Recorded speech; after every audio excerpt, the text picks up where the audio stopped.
hungry. Let's go to the market. Exactly. Boy, I'm John! Na grammatically incorrect. Here, no grammatical ability.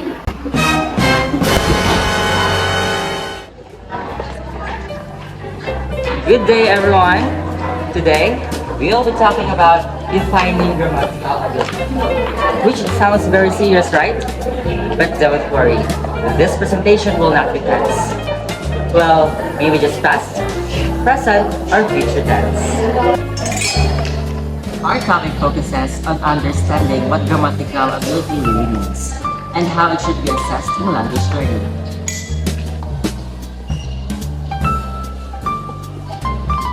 In the past, grammatical ability was mainly defined as the ability to produce correct sentences.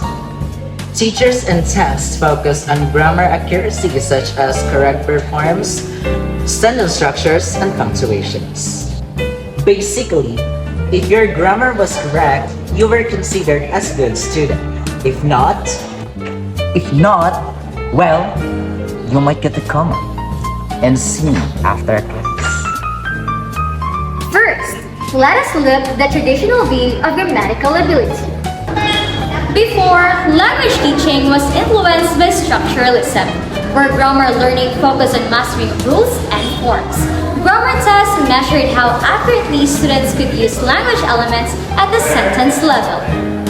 This means that if students produce grammatically correct sentences, they were considered to have good grammatical ability.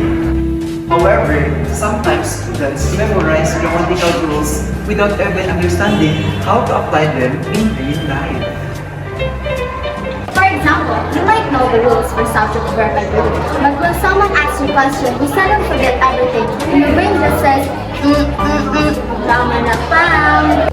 Next, let us move on to the modern view of grammatical ability.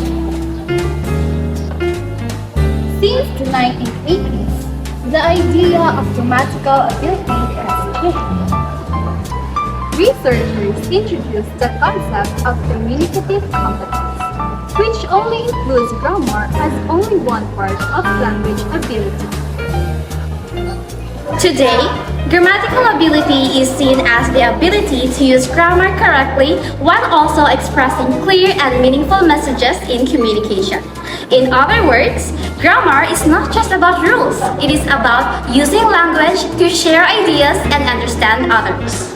Because imagine speaking perfect grammar but saying something confusing like, the homework was eaten by the dog, who was eaten by the cat, who was eaten by the mouse. Confusing, right? It is grammatically correct, but it is really confusing. Moreover, another important idea is the relationship between grammatical form and meaning. A sentence may be grammatically correct, but if the meaning is unclear or incorrect, communication will fail. For example, if a student says, I am bored, the grammar is correct, but the meaning is very different from I am bored. One means you feel sleepy, the other means you make other people sleep. In addition, it's also explained that learners' errors are valuable in language learning. Instead of simply correcting mistakes, teachers can analyze error to understand students' progress and difficulties. Errors provide important information about how learners develop their language skills. So, mistakes are not failures. They are part of learning. In fact, if you never make mistakes, you are probably not learning, or you are using autocorrect all the time. Finally, grammar assessment should be more comprehensive. Teachers should evaluate grammatical accuracy and the ability to communicate meaning. This approach supports communicative language teaching. I asked E, where the main goal is effective communication rather than perfect grammar alone. Because in real life, people care more about understanding your message than counting your grammar mistakes. Unless, of course, your teacher is checking your papers. And suddenly, every comment becomes very important.